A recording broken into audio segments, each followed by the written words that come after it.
morning, church members. I wish you a happy Sabbath. Thank you very much for joining us through this YouTube channel today.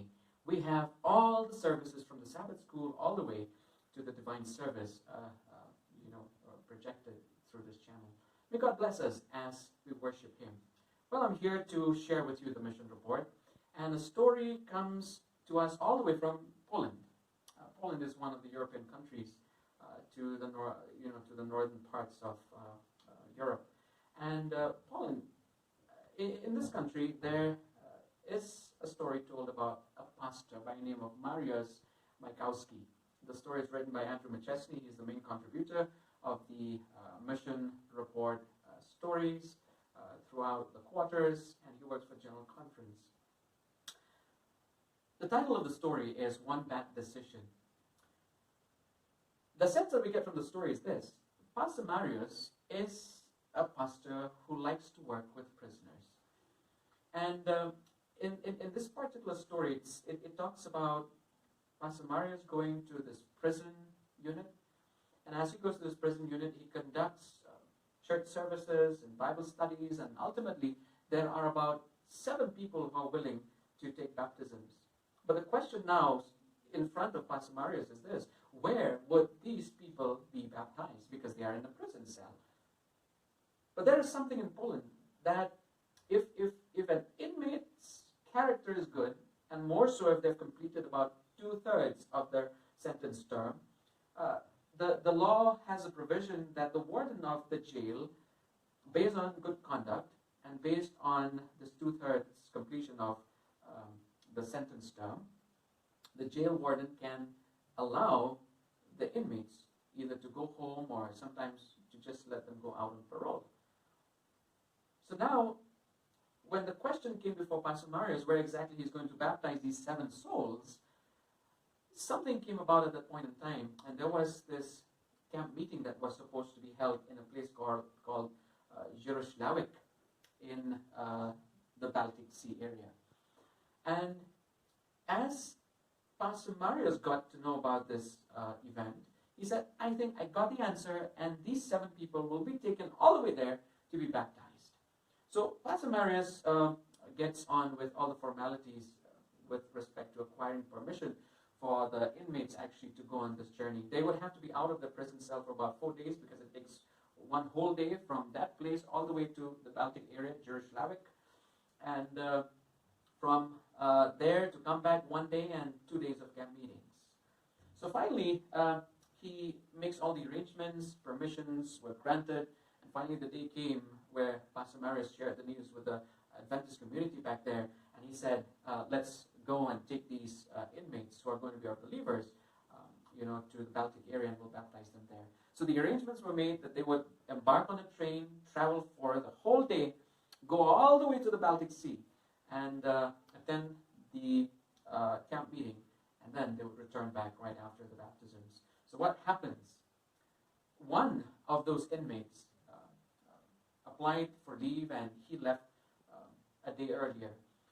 The next day, the Adventist people came, picked up all the 6, with the understanding that the 7th person, his name was Jurek, that he's going to join from his hometown because the train went past the place where he lives. So as the community of believers, along with these new soon-to-be baptized people, they got into the train, they started sitting and singing, and they enjoyed so much singing gospel songs. One of the Adventist members took out his guitar and he started playing. So finally, when it came to the place where they understood that Jurek was supposed to embark on the train, but they don't see him. Jurek never turns up. Pastor Mariusz is quite disturbed with this, and when they left, some of the prison guards actually had a bet among themselves, and they said, which among the 7 would return back? In other words, many people who are set on parole, perhaps they don't return back. So they had bets, and finally they were waiting as to who would return back. So Pastor Mariusz takes all these people, goes to the camp meeting, baptizes them, brings them back. All of them report to the jail authorities, and they get into the prison cell once again. But Jurek is missing. We don't know what decision Jurek took, but according to the story, this was one bad decision Jurek took that led him, in fact, into deeper trouble. Pastor Marius, after that incident, he, for a period of over 40 years, he never got in touch with Jarek ever again. But this thing always rang a bell in his mind. Why did Jarek did not take the stand to be baptized that day? So time moved on, 20 years passed.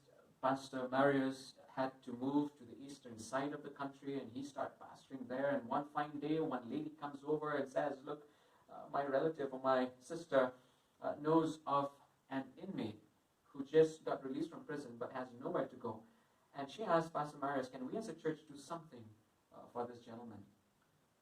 Pastor Marius and the church helped this individual. An Adventist landlord rented an apartment to him.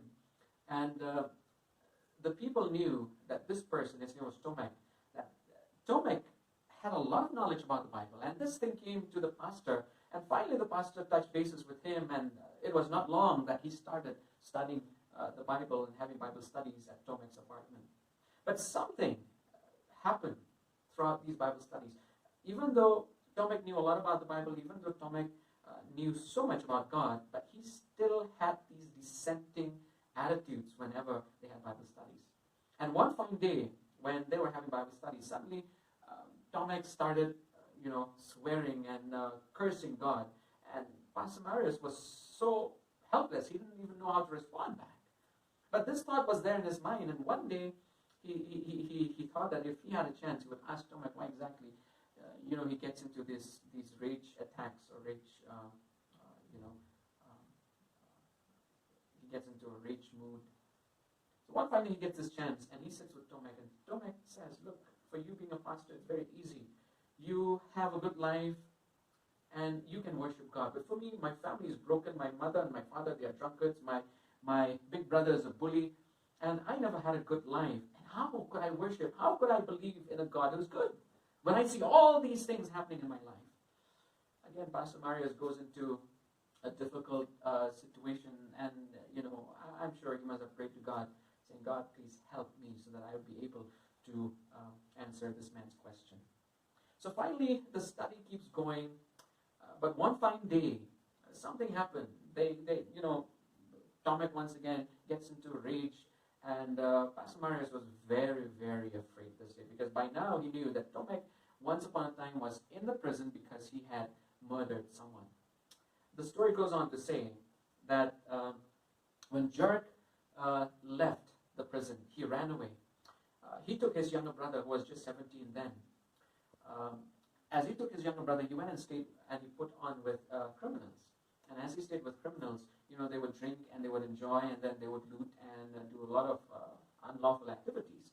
And one day while they were in a park in the city of Taro, there was a nurse who was on a bicycle carrying a bag of apples as she was going to share with her colleagues. Suddenly they apprehended her, they looted her, and they raped her, and finally murdered her. And that was when the police machinery got on their heels once again.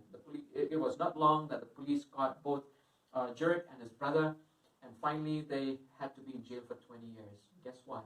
This younger brother, the 17-year-old, was actually Tomek, Jarek's brother.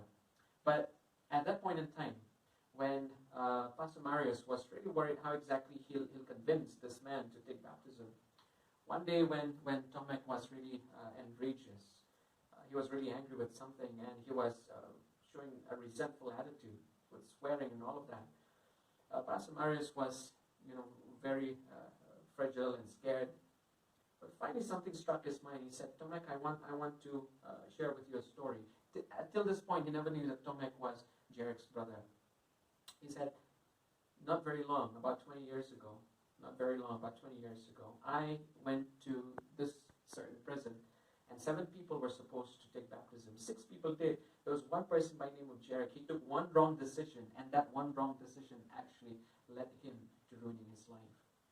So when Pastor Marius told about the story, suddenly Tomek started to weep like a babe, and Pastor Marius was wondering what happened, why, what's the matter? So finally Tomek says, "Look, this same person Jarek is actually my elder brother. We committed the crime of murder, But because he had run away from prison, now he's serving for the time that he has run away. And I'm out of prison in 20 years, and he's still in prison till then. The story goes on to say that Tomek has difficulties in leaving his drinking habits. He is being admitted to an addiction center, and a lot of help is being given to him. But finally, there's something that Pastor Marius tells Tomek: don't make a bad decision. Don't take the wrong decision, because you ought to seek God while he can be found. You ought to call upon his name while he's near. These words actually really resound in the heart and mind of Tomek. But Tomek till today actually has not been able to get over his drinking habits. And Pastor Marius asks us to pray for him. The story was written somewhere in about 2017, and it's 3 years past now. But what Pastor Marius wants us to learn from this mission report is this: sometimes we make the wrong decision. Sometimes one bad decision is enough to take us in a life that would lead us to hell. Jericho, if he would have taken one solid decision to say that I'm going to follow Christ, he would have been able he would have been spared from all that which happened in his future. But then one decision is good enough to make us or break us. Church members, this morning, through this mission report, we are so grateful to hear these kind of stories, and it enthralls us, it enriches our soul, and we are so grateful that these stories keep coming to us every now and then. The lesson that I have today for myself, and I think you would apply this to yourselves too, is that as we continue to do the things for God, let us not make bad decisions, because the moment we make a bad decision, we'll be so far off that we are not able to maneuver back, and who knows, that one bad decision might lead to our fall. May God bless us, church members, as we think upon this mission report or the mission story. Great meeting indeed, all the way from Poland. And may God continue to bless Pastor Marius. And I hope by now, God willing, if the Holy Spirit is really willing, Tomek would have taken baptisms as of today. But we don't know the story, because this story was written way back in 2017. And the mission report thanks us for contributions towards the mission projects that the Sabbath School Department continues to support throughout the world in different continents and different divisions. Thank you once again. We will meet again next week. I hope that you would stay blessed as you listen to the Sabbath School and the Divine Service. May God bless one and all.